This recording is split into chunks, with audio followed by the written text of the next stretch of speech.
ایک لمحے میں ہم توبہ کر سکتے ہیں۔ لمحہ کتنا بڑا قیمتی ہے، ایک لمحہ، اتنے دن 30 سال 40 سال 50 سال گناہ میں گزرے، ایک لمحہ ایسا آیا، ایک بیان ایسا سن لیے، ایک قرآن کی آیت ایسی سامنے آ گئی، ایک کسی عالم صاحب کی بات سامنے آ گئی، اللہ کا ڈر دل میں پیدا ہوا، ایک لمحے میں اللہ مجھے معاف کر دے، اللہ میں توبہ کرتا ہوں، اللہ میرے گناہوں کو معاف کر دے، اللہ آئندہ ایسا گناہ نہیں کروں گا، اللہ میں توبہ کرتا ہوں مجھے معاف کر دے۔ ایک لمحہ ہے، بس ایک لمحے میں توبہ کرے، اگلے لمحے اگر موت آ گئی تو اللہ تعالیٰ پورے گناہوں کو معاف کر دیتا۔ 99 قتل کرنے والے کا واقعہ کتنی مرتبہ ہم لوگوں نے نہیں سنا؟ 99 قتل کر دیا، آگے چلا، راستے میں کوئی راہب سے ملا، اس سے پوچھا کہ میں 99 قتل کر دیا، میری توبہ ہو سکتی کیا؟ اس نے کہا کہ نہیں ہو سکتی، اس کو بھی قتل کر دیا، سینچری بھی پوری کر لیا، 100 آدمیوں کا قاتل۔ پھر اس کے دل میں ایک ملال تھا، ایک عالم سے ملاقات ہوئی، عالم سے پوچھا 100 آدمیوں کو میں قتل کر دیا، کیا اللہ تعالیٰ میرے گناہوں کو معاف کر دے گا؟ تو انہوں نے کہا کہ ہاں اللہ تعالیٰ ضرور معاف کرتا، لیکن شرط یہ ہے کہ تو توبہ کر لے، اس کے بعد برے لوگوں کی صحبت چھوڑ دے اور نیک لوگوں کی صحبت اختیار کر۔ بری بستی میں رہنے والا وہ بستی کو چھوڑ دے، نیک لوگوں کی بستی کی طرف چل۔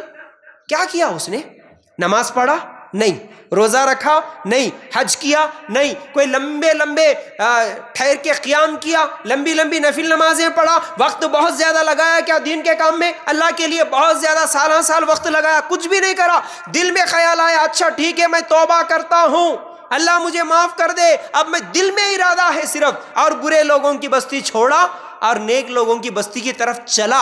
اس کے چلنے کے چند لمحے، چند منٹ، وہ چند منٹ ہی اس کی زندگی کے قیمتی تھے، اس کی موت آ گئی۔ وہی جو 2 قدم نیک لوگوں کی بستی کی طرف آگے بڑھایا، وہ ایک قدم، وہ ایک لمحہ، اس کی 99 اس کے 100 قتلوں کو اللہ تعالیٰ نے معاف کر دیا۔ وہ ایک لمحہ جو اس نے توبہ کیا تھا، اس کے 100 قتلوں کو معاف کروا دیے۔ تو میرے بھائیوں، ایک ایک لمحہ ہماری زندگی کا قیمتی ہے۔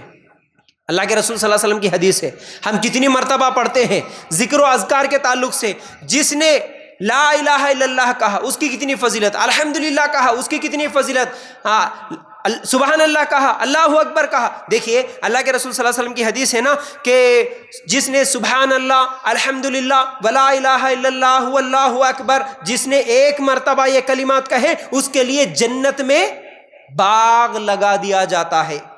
یہ حدیث ابن الجوزی رحمت اللہ علیہ کے پاس جب پہنچی، جب انہوں نے پڑھا تو انہوں نے کہا کہ جو شخص ایک مرتبہ سبحان اللہ، الحمدللہ، ولا الہ الا اللہ واللہ اکبر کہا، اس کے لیے جنت کا باغ لگا دیا جاتا۔ افسوس کہ ہم نے ہماری زندگی کے کتنے جنت کے باغوں کو کھو دیا۔ سلف کی سوچ کیسی تھی؟ یعنی میں جتنا وقت ہمارا بیکار میں گزرا، اگر اس وقت میں ہم سبحان اللہ، الحمدللہ، ولا الہ الا اللہ، اللہ اکبر پڑھتے تو ہمارے لیے کتنے جنت کے باغ لگتے۔ افسوس کہ ہماری زندگی کے ہم لوگوں نے کتنے جنت کے باغوں کو کھو دیا۔ میرے بھائیوں، سبحان اللہ کہنا، والحمدللہ کہنا میزان کو بھر دیتا ہے۔ اللہ کے رسول صلی اللہ علیہ وسلم کی حدیث ہے نا، ذکر کے تعلق سے کئی فضائل ہیں۔ الحمدللہ کہنے سے میزان بھر جاتا ہے۔ تو جو آدمی اب مر گیا، جس کا انتقال ہو گیا، تھوڑی دیر کے لیے سوچنا، جو مر گیا وہ اب الحمدللہ نہیں بول سکتا۔ الحمدللہ ایک سیکنڈ میں ہم بول دیتے ہیں، وہ اب الحمدللہ نہیں بول سکتا، وہ اس نیکی سے محروم ہو گیا۔ ہم زندہ ہیں تو ہمارے پاس الحمدللہ کتنی مرتبہ کہنے کا موقع ہے، لیکن ہم کتنی مرتبہ کہتے ہیں؟ وقت کا ہم کتنا صحیح استعمال کرتے ہیں، کتنا غلط استعمال کرتے ہیں۔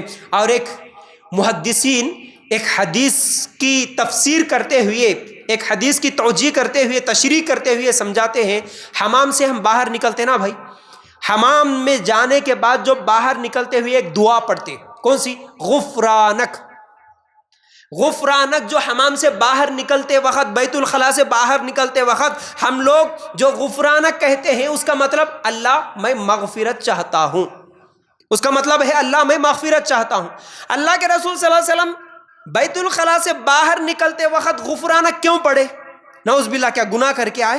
اور ہم لوگوں کو جو یہ تعلیم دی گئی بیت الخلاء سے باہر نکلے تو غفرانک پڑھو، بیت الخلاء میں نعوذ باللہ کوئی گناہ کر کے آئے جس کی وجہ سے ہم اللہ تعالیٰ سے مانگ رہے کہ اللہ مجھے معاف کر دے، اللہ میں مغفرت چاہتا ہوں، نہیں۔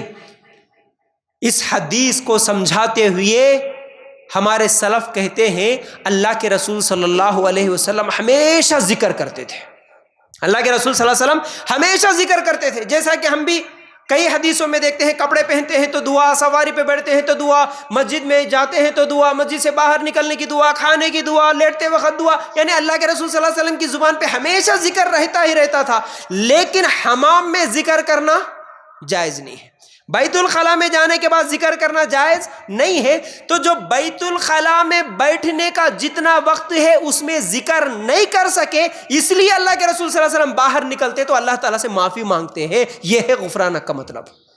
اللہ اکبر، اللہ کے رسول صلی اللہ علیہ وسلم کی زندگی کیسے گزری۔ افسوس اس بات پہ بھی ہوا کہ میں جتنی دیر بیت الخلاء میں تھا اتنی دیر اللہ کا ذکر نہیں کر سکا، اسی لیے اللہ کے رسول صلی اللہ علیہ وسلم غفرانہ کی دعا پڑھ رہے۔ اور ہماری زندگی کے کتنے لمحات ایسے ہیں، کتنے گھنٹے ایسے ہیں جو اللہ کے ذکر سے خالی ہے، ہمارے زبان اللہ کے ذکر سے خالی ہے۔ اور اس سے بھی زیادہ افسوس کہ جہاں ذکر خالی ہے تو وہاں پر لوگوں کی غیبتیں شروع ہے، لوگوں کے تعلق سے چغلیاں شروع ہے، ادھر ادھر کی باتیں شروع ہیں ہمارے پاس۔ تو میرے بھائیوں، ہم کو بھی کبھی افسوس ہوا کیا